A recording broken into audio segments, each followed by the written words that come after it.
1943, 11:30 at night. RAF Benson Air Base. Tommy Henderson, 18 years old, tail gunner, climbed into the cold metal fuselage of his Lancaster and felt his hands shaking. This was his 7th sortie. The statistics were brutal. 30% of crews were lost in their first 5 operations. But tonight the target was Berlin. And Berlin was different. Berlin was where men didn't come back from. RAF Bomber Command flew the deadliest mission of the Second World War. The numbers are staggering. 125,000 men flew, 55,573 died, 44%, nearly half. Compare that, First World War, the Somme British infantry took 35% losses. D-Day landings, 4%. Bomber Command was worse. A Lancaster bomber's average lifespan was 21 operations. A pilot needed to complete a tour to go home. 30 ops. The maths was simple, most would die. The youngest crew member killed was 16, he'd lied about his age. The oldest was a pilot, 55. Between them were teachers, factory workers, farmers, all volunteers. In 1943, a Bomber Command pilot couldn't get life insurance. Companies refused. The risk was too high. But here's the strange bit. Thousands of young men were queuing up, waiting for their turn. The RAF was rejecting pilot candidates because there wasn't enough room. So why? Why did thousands of men volunteer for a job where mathematics guaranteed death? September 1939. Germany invaded Poland. Britain declared war. But how would it fight? The British Army was small. It couldn't match Germany on land. The Navy was strong but couldn't reach Germany. The only option was from the air. RAF Bomber Command was formed in 1936. The idea was simple: bomb enemy cities, hit their factories, railways, ports, collapse the war economy. But in 1939, Bomber Command was weak. Aircraft were slow, range was limited, bombs were small. The first year achieved almost nothing. The first major operation happened on the 18th of December 1939. 24 Wellington bombers went to Wilhelmshaven harbor. It was a daylight raid. The target was German warships. German fighters tore them apart. 12 aircraft went down. 50% losses. The ones that returned were riddled with holes. The RAF learnt something that day. Daylight bombing was suicide. The solution was to fly at night. Night bombing made sense on paper. In darkness German fighters couldn't see you, but you couldn't see anything either. Throughout 1940 and 1941 the RAF flew night operations. They went to bomb Hamburg, Cologne, Essen, Düsseldorf. Pilots returned saying they'd hit the target, but RAF intelligence did photo analysis. The result was disastrous. 50% of bombs fell 5 miles from the target. Most were bombing fields. The problem was navigation. No GPS in 1941. Radar existed but it was primitive. Pilots flew using maps, compasses and stars. On cloudy nights they saw nothing. You're trying to find a city flying at 150 miles per hour, at 15,000 feet, in darkness, over enemy territory. German searchlights are hunting you. Flak guns are firing, night fighters are prowling. And 7 men's lives depend on your decisions. A Lancaster bomber carried 7 men: pilot, flight engineer, navigator, bomb aimer, wireless operator, front gunner, tail gunner. They were linked together. If one made a mistake, all died. Average age was 22. Briefing happened at 10 in the morning. Crews entered the operations room. A large map on the wall, covered. The commanding officer pulled back the cover. A red ribbon on the map, from base to target. If the ribbon went east deep into Germany, the room went silent. Berlin, Hamburg, Mannheim. Distant targets. 10 hours flying. High casualty rate. Pilots received target information. Altitude, speed, bomb load, how many aircraft going, what time over target. After lunch, aircraft checks. Every part inspected individually. Engines, hydraulics, bomb doors, guns. 6 o'clock in the evening. Crews put on flying kit. Electrically heated jackets because at altitude temperature was -30. Parachutes, life vests, helmets. Some took Lucky Charms. Photographs, letters, toy bears. 7 o'clock. Lorries took crews to aircraft. Pilots climbed aboard. Engines started. 7:30. First aircraft taxied to runway. Full power. 30 seconds later, airborne. A loaded Lancaster was heavy. Takeoff was dangerous. You accelerated to the end of the runway, lifted at the last moment, barely cleared the trees. Some didn't clear them. They crashed. Bombs exploded, crew burnt, wreckage spread across the field. After takeoff you held course to the east coast of England, over the sea, towards Europe. 2 hours flying. Silence. Everyone did their job. Navigator checked maps. Wireless operator listened to radio. Gunners scanned the sky. 10 o'clock at night. German coast, you're over enemy territory now. German radar detected you. Information went to headquarters. Night fighter pilots scrambled. There were 4 ways to die in Bomber Command. First way was flak. German air defense was the most advanced system in the world. Hundreds of flak guns around cities. 88mm batteries. They could fire 20 shells per minute. Your aircraft at 15,000 feet. Flak shells launched towards you. Targeting calculated by radar and optical systems. When the shell exploded, thousands of shrapnel fragments scattered everywhere. A shrapnel piece cut through Lancaster's aluminium skin like butter, hit the engine burns. Hit the wing, fuel leaks. Hit the cockpit, pilot dies. You saw flak clouds. Black explosions. Aircraft shook, metal rattling sounds. Shrapnel hitting the fuselage. Worst was a direct hit. Lancaster split in 2. Bomb bay exploded, wings tore off, fuselage spun into the ground. Second way was night fighters. German night fighter pilots were elite units. They flew Messerschmitt Perf 110 and Junkers Ju 88. Equipped with radar. Their tactic was simple: approach from behind. Lancaster's blind spot was underneath. Tail gunner couldn't see you. They climbed 200 yards distance. Then trigger. 20mm cannons shredded Lancaster's belly. Bomb bay, fuel tanks, crew cabin. All punctured in seconds. When a Lancaster started burning, you had 30 seconds to bail out with parachute. But if the aircraft was spinning, centrifugal force prevented you reaching the door. You couldn't get out. Some German pilots photographed burning Lancasters, trophies. Third way was technical failure. Engine explosion, hydraulic failure, fuel leak. If bomb doors didn't open, you couldn't drop bombs. You returned with bombs. They might explode on landing. In 1944, a Lancaster returned to RAF Fiskerton. On landing, a bomb fell, exploded. Aircraft destroyed, crew killed, runway cratered. Fourth way was other RAF aircraft, 600 aircraft going to the same target. In darkness, in the same air corridor, collisions happened. One aircraft fell onto another, both disintegrated. The introduction of new technology changed everything, but not fast enough. In early 1942, the RAF introduced G, a radio navigation system. 3 ground stations transmitted signals. The navigator measured time differences between signals that gave position, accurate to within 6 miles. Not perfect, but better than guessing. The problem was range. G only worked within 350 miles of England. Deep into Germany it was useless. Then came Haupt-2S radar, ground mapping radar fitted to bombers. It showed cities as bright blobs on a cathode screen. Rivers appeared as black lines.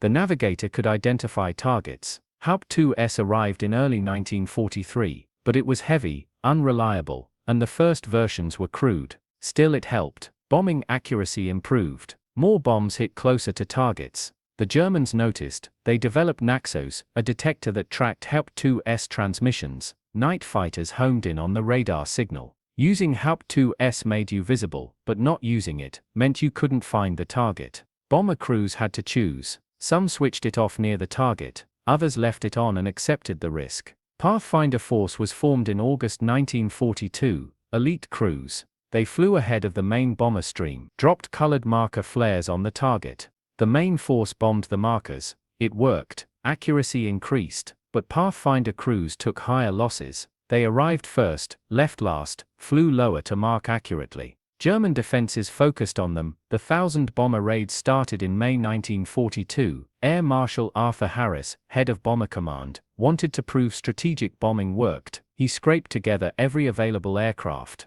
operational bombers, training aircraft, even obsolete types. On the night of the 30th of May 1942, 1,047 bombers attacked Cologne. The city burned, 12 square miles destroyed. It was a propaganda victory. Showed Britain could hit back, but it cost 41 aircraft, and the Germans rebuilt within months. The Battle of the Ruhr began in March 1943, 5 months of sustained attacks on the industrial heartland of Germany. Essen, Dortmund, Duisburg, night after night. Bomber Command lost 872 aircraft, 5,000 men dead. German production dropped temporarily, but recovered. The campaign proved strategic bombing was brutal on both sides. Then came Hamburg, Operation Gomorrah. Late July 1943. The RAF introduced window, strips of aluminium foil dropped from bombers. It jammed German radar. Thousands of false contacts. Night fighters couldn't find targets. Flak batteries fired blind. On the night of the 27th of July, 787 bombers hit Hamburg. Firestorm conditions developed. Winds reached 150 miles per hour. Temperatures hit 800 degrees. The firestorm sucked oxygen from shelters. People suffocated. Others melted into the asphalt. 37,000 dead in one night. Hamburg burned for 3 days. Bomber Command lost 17 aircraft that night. Just 2% window worked, but the Germans adapted. They always did. New radar frequencies, new tactics. Losses climbed again. In the winter of 1943 to 1944, Bomber Command attacked Berlin, the big city. 16 major raids. Harris believed he could wreck Berlin and end the war. He was wrong. Berlin was huge, spread out, well defended. The raids caused damage but didn't break the city. Bomber Command lost 492 aircraft in the Berlin campaign. Over 3,000 men. For limited results, the worst night was Nuremberg, the 30th of March 1944, 795 aircraft sent. The route was badly planned, clear skies, full moon. A stream of bombers silhouetted against the night. German controllers vectored night fighters into the stream. Fighters flew alongside the bomber formation, picking off aircraft one by one. Some pilots claimed 5 kills in a single sortie. 95 bombers lost, 545 men dead. The mission achieved almost nothing. A few bombs hit the target. Most fell in fields. Nuremberg was intact. After Nuremberg, morale cracked. Crews were exhausted. Some refused to fly. Breakdowns increased. The RAF psychiatrists called it operational fatigue. Others called it common sense. If you flew Nuremberg and survived, you'd seen friends die for no reason. Why go again? But most did go again. Because desertion meant disgrace. Because their crew depended on them. Because they'd started a tour and wanted to finish. Because stopping meant thinking and thinking meant fear. Flight Sergeant George Thompson was a wireless operator. He flew his first op in January 1944. By March he'd done 15. Halfway through his tour, on his 16th op over Frankfurt, flak hit his Lancaster. The pilot was killed instantly. The flight engineer took control. The aircraft was damaged, losing fuel, 1 engine dead. The navigator plotted a course to the nearest Allied airfield. They linked across Germany, across France, barely staying airborne. The engineer crash-landed in a field in Kent. The aircraft broke apart. Thompson's leg was smashed, but he lived. 5 of his crew survived. The pilot didn't. Thompson never flew again. His war ended at 19. Squadron leader John Nettleton led a daylight raid on Augsburg in April 1942. 12 Lancasters flew at low level across France in broad daylight. No fighter escort. The idea was to fly under radar.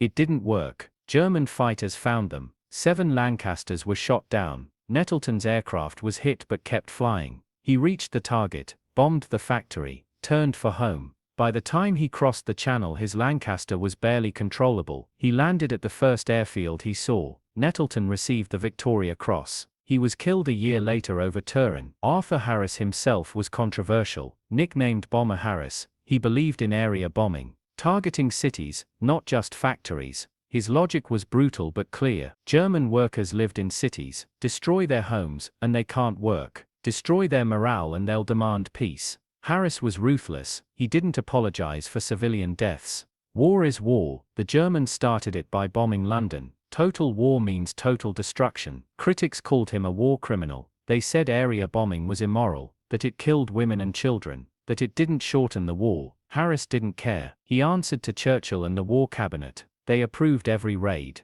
After the war, Harris was treated coldly. No peerage, no public honors. He moved to South Africa for years, died in 1984. Even decades later, the bombing campaign divided opinion. But the men who flew didn't choose the targets, they followed orders, and they paid the price. Pilot Officer Cyril Barton flew his first operation in March 1944. By his 17th opping he was an experienced pilot. On the 30th of March, he was part of the Nuremberg Raid. His Lancaster was hit by a fighter. The intercom was destroyed, 3 crew bailed out, thinking the aircraft was doomed. Barton didn't know they'd jumped. He pressed on, bombed the target, turned for home. Alone with the remaining crew, the aircraft was badly damaged, lost 2 engines over France. Barton kept flying. He reached England but the Lancaster was dying. He ordered the crew to bail out. They refused. "We'll stay with you." Barton tried to land but the aircraft stalled, crashed near Ryhope.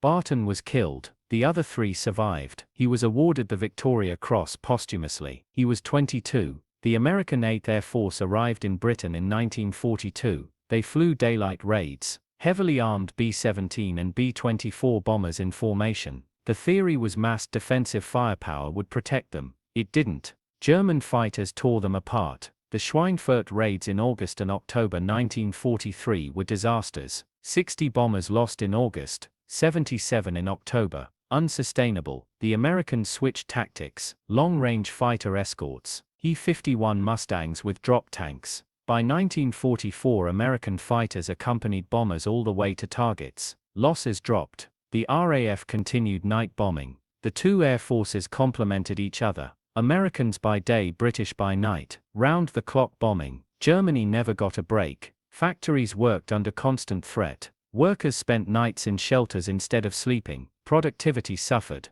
By late 1944 Germany's defenses were collapsing. Fuel shortages grounded fighters. Experienced pilots were dead. Flak batteries ran low on ammunition. Allied air superiority was total. Bomber Command losses dropped. In the last months of the war operations became almost routine. Almost. Men still died. On the 2nd of May 1945, the last Bomber Command aircraft was lost. The war ended 6 days later, but technology brought other dangers. The Lancaster could carry bigger bombs, 4,000 pounders, then 8,000. Then the Tallboy, 12,000 pounds. Then the Grand Slam, 22,000 pounds. The Grand Slam was 30 feet long. Only specially modified Lancasters could carry it. The bomb penetrated deep underground before exploding. Used against U-boat pens, viaducts, weapon sites. 17 Grand Slams were dropped. All hit their targets. But carrying heavy bombs meant less fuel, less ammunition, less armor. The aircraft was more vulnerable. And if the bomb release mechanism failed, you had to return with it. Landing a Lancaster with a Grand Slam on board was terrifying. The extra weight made the aircraft unstable. One hard landing and the bomb could break loose, crash through the fuselage, detonate. Canadian, Australian, New Zealand, Polish and Czech airmen flew with Bomber Command. Over a quarter of the crews were from the Commonwealth and occupied countries. Many joined because their own countries were too far from the fighting. They wanted to hit back. The Poles were especially fierce. Their country was occupied. Families were suffering under Nazi rule. Polish crews volunteered for the most dangerous missions. Their casualty rate was horrific, but they never stopped. No, 419 Squadron was Canadian. The Moose Squadron, they flew Halifaxes then Lancasters. Between 1941 and 1945, they lost 138 aircraft. Nearly 1,000 men killed or missing. The squadron completed over 4,000 sorties, dropped more than 14,000 tons of bombs. Every major target they were there. Berlin, Hamburg, the Ruhr. When the war ended the squadron returned to Canada. The men scattered. Most never spoke about what they'd seen. Escape and evasion was another story. If you were shot down over occupied Europe, you had options. Try to reach neutral countries, Spain, Switzerland, Sweden, or contact the resistance. French, Belgian, Dutch networks hid Allied airmen, moved them along escape routes, back to Britain. Hundreds of airmen owed their lives to ordinary people who risked everything to help them. If the Gestapo caught you helping Allied airmen, you were shot. Entire families were executed, but people did it anyway. Flight Lieutenant Bill Reed was on his 3rd operation, November 1943. Target was Dusseldorf. His Lancaster was attacked by a fighter. Shells ripped through the cockpit. Reed was hit in the head, shoulder, and hand. Blood poured down his face. The windscreen was shattered. The navigator was dead. The wireless operator was wounded. Reed stayed conscious, kept flying, reached the target, bombed it, turned for home. Another fighter attacked, more hits. The elevator controls were damaged. Reed fought the controls for 2 hours, landed at the first airfield he saw, passed out. He survived, received the Victoria Cross, flew more ops, was shot down in July 1944, became a prisoner of war, survived the war. Not everyone was lucky. Of the 10,000 Bomber Command prisoners of war, many were beaten by civilians after bailing out. German cities were burning. Families were dead. Anger was intense. Some airmen were lynched before they reached authorities. The Luftwaffe usually protected prisoners, professional respect between pilots, but the SS and Gestapo were different. They interrogated harshly. Some airmen were executed as terror flyers. Prisoner of war camps were grim. Stalag Luftwaffe held thousands of RAF prisoners. Conditions were harsh. Food was scarce, but the prisoners organized. They dug tunnels, planned escapes. The Great Escape in March 1944 saw 76 men get out, 3 made it to freedom, 50 were executed by the Gestapo on Hitler's orders, 23 were returned to camp. The executions violated international law. After the war, the men responsible were hunted down, tried, hanged. The psychological cost was invisible but real. Post-traumatic stress wasn't a recognized diagnosis. Men came home with nightmares, couldn't sleep, jumped at loud noises, drank too much. Some committed suicide years later. The weight of survival when friends had died was unbearable. Families didn't understand. Civilians hadn't seen what bomber crews had seen. Men bottled it up, carried it alone, but there were moments of grace. Crews that completed 30 ops were stood down, given leave, sent to train new pilots. Some volunteered for second tours. Madness perhaps, but the alternative was sitting at a desk while others fought. Some men couldn't do it. Guilt drove them back, and there were the letters. After an aircraft failed to return, the squadron commander wrote to families, "Your son, your husband, your brother is missing, presumed killed." The letters were formulaic, but behind each one was a name, a face, a crew that wouldn't return. Mary Henderson received the telegram in April 1944. Her son Tommy was missing. She waited for more news. Weeks passed, no news. She knew. Mothers always knew. In July, the Air Ministry confirmed it. Killed in action. No known grave. She kept Tommy's room exactly as he'd left it. His uniform, his books, his cricket bat. 40 years later, she still lit a candle on his birthday. He never reached 19. The scale of loss is hard to grasp. 55,573 dead. Say the number quickly and it's just a figure, but think about it differently. That's every seat in a large football stadium. Or picture 55,573 people standing in a line. The line would stretch for over 30 miles. Every one of those men had a family, parents, siblings, wives, children. Each death rippled outwards. Tens of thousands of families shattered. The physical evidence is scattered. Bomber Command airfields still exist. Some are active RAF bases, others are industrial estates, farmland, housing developments. At RAF Scampton, where 617 Squadron flew from, the old hangars remain. You can walk where Guy Gibson walked, stand where Lancasters once lined up. War cemeteries across Europe hold Bomber Command graves. Reichswald Forest Cemetery in Germany has nearly 4,000 Commonwealth burials. Many are bomber crew. The headstones are white Portland stone, name, rank, age, date.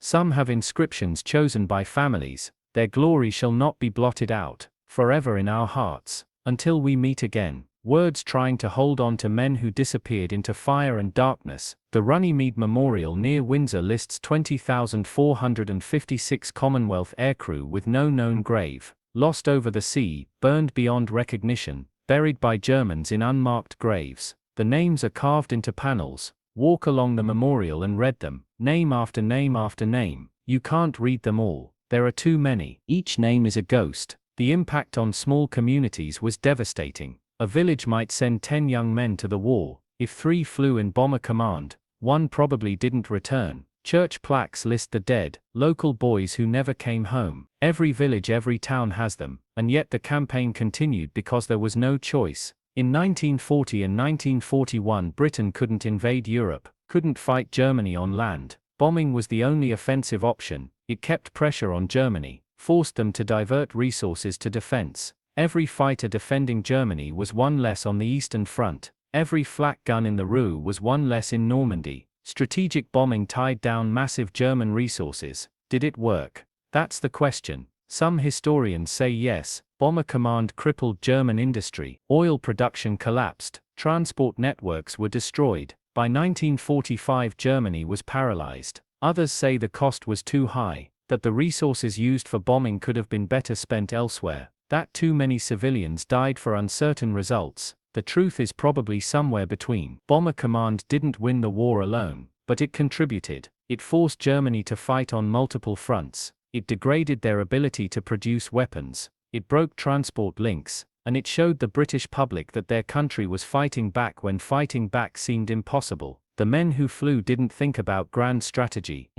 They thought about the next op, about getting their crew home, about finishing the tour. They did what they were told and hoped to survive. By the time the war ended in May 1945, Bomber Command was exhausted. The squadrons stood down, aircraft were retired, scrapped, sold, men were demobilized. They went home, back to factories, shops, farms, offices, tried to forget. Most succeeded, some didn't. The final statistics are these: 364,514 operational sorties, 955,044 tons of bomber dropped, 8,325 aircraft lost in action, 1,570 crashed or written off, 55,573 killed, 8,403 wounded, 9,838 prisoners of war. For 44 out of every 100 men who climbed into a bomber, it was a death sentence, but they climbed in anyway.